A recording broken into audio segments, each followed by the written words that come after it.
అందరికీ నమస్కారం అండి. జియో 317లో భాగంగా స్పౌస్ కేసెస్ వాళ్ళకి ఇచ్చారు. కానీ లాస్ట్ టైమ్ జియోలో ఎవరికైతే ఇచ్చారో వాళ్ళకే ఇచ్చారు. మేము సెంట్రల్ గవర్నమెంట్ స్పౌస్ కేసెస్ వాళ్ళము. చాలా తక్కువ మంది ఉన్నాము. అతి తక్కువ మంది ఉన్నాము. ఈ హైకోర్టు గూడా సేమ్ జడ్జిమెంట్ ఇచ్చింది. స్టేట్ గవర్నమెంట్ స్పౌస్ కేసుల మాదిరిగానే సెంట్రల్ గవర్నమెంట్ స్పౌస్ కేసులను కూడా ట్రీట్ చేయాలి అని. అది ఎక్కడో ఫాలో అవ్వలేదు. కోర్టు జడ్జిమెంట్‌ను కూడా ఫాలో అవ్వలేదు. దయచేసి మేము రేవంత్ రెడ్డి గారిని కోరుకునేది ఏంటంటే కోర్టు జడ్జిమెంట్ ఇచ్చింది కాబట్టి కేంద్ర ప్రభుత్వ రంగ సంస్థల్లో పనిచేసే స్పౌసుల వాళ్లకు కూడా జియో 317లో వెసులుబాటు కల్పించాలి అని కోరుకుంటున్నాము. మమ్మల్ని కూడా సెంట్రల్ గవర్నమెంట్ స్పౌస్ కేసెస్ ఉండే వాళ్ళని కూడా స్టేట్ గవర్నమెంట్ స్పౌస్ కేసుల లాగానే ట్రీట్ చేసి న్యాయం చేయాలని కోరుతున్నామండి. ఒకరికి స్థానికత డిమాండ్ ఉంది, ఒకరికి central government spouse cases demand ఉంది. ఇంకోటి ఏంటంటే లాస్ట్ టైం స్పౌస్ కేసెస్ ఇచ్చినప్పుడు సర్వీస్ ప్రొటెక్షన్ ఇచ్చారు. ఇప్పుడు ఆ సర్వీస్ ప్రొటెక్షన్ కూడా కనిపించట్లేదు. కొన్ని చాలా లోటుపాట్లు ఉన్నాయి. ఆ లోటుపాట్లన్నింటినీ కూడా అప్పీల్ చేసుకున్నాము. అప్పీల్ చేసుకున్న దానిలో వాళ్ళ అప్లికేషన్స్ను మానవతా దృక్పథంతో కన్సిడర్ చేసి సెంట్రల్ గవర్నమెంట్ స్పౌస్ కేసెస్ను కూడా న్యాయం చేయాల్సిందిగా మేము ముఖ్యమంత్రి రేవంత్ రెడ్డి గారిని వేడుకుంటున్నామండి. నా పేరు రాజు అండి.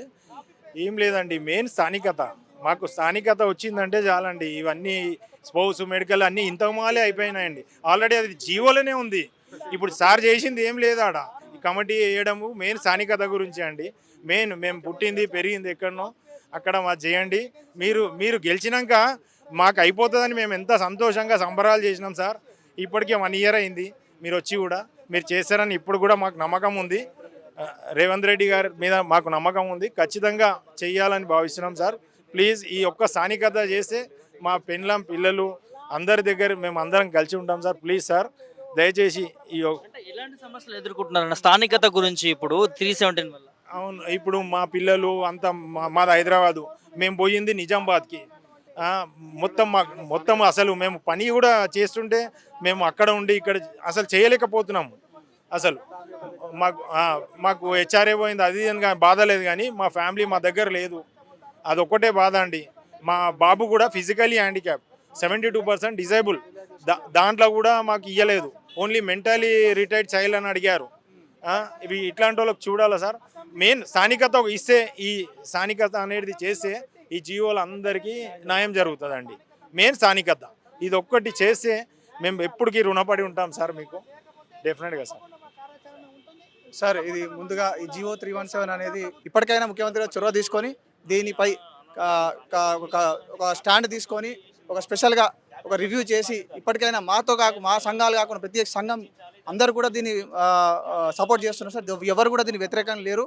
ఇప్పటికైనా మాతో కాకుండా ఏ సంఘమైనా దాంతో సమీక్ష చేసి ఖచ్చితంగా స్థానికత ఆధారంగా అందరికీ కేటాయింపు జరిగినప్పుడే ఈ 317 సమస్య అనేది శాశ్వతంగా పరిష్కారం అవుతుంది సార్. లేదంటే ఇప్పటికే తీవ్ర నిరాశతో ఉన్నారు సార్. చాలామంది చనిపోయారు. వారు అనేక మీడియా ఛానళ్ళ ద్వారా అన్ని సందర్భాల్లో వేదిక మీద కూడా దీన్ని ఖచ్చితంగా సవరిస్తామని కూడా ప్రభుత్వం ఏర్పాటైనా కూడా అన్నారు. సో ఇప్పుడు మా డిమాండ్ ఒకటే సార్, ఖచ్చితంగా స్థానికత ఆధారంగా 317లో రాష్ట్రంలో ఉన్న ప్రతి ఒక్క బాధిత ఉద్యోగ ఉపాధ్యాయులందరికీ న్యాయం చేయాలని మేము కోరుతున్నాం సార్. రేవంత్ రెడ్డి గారు మేము పూర్తి నమ్మకం ఉంది.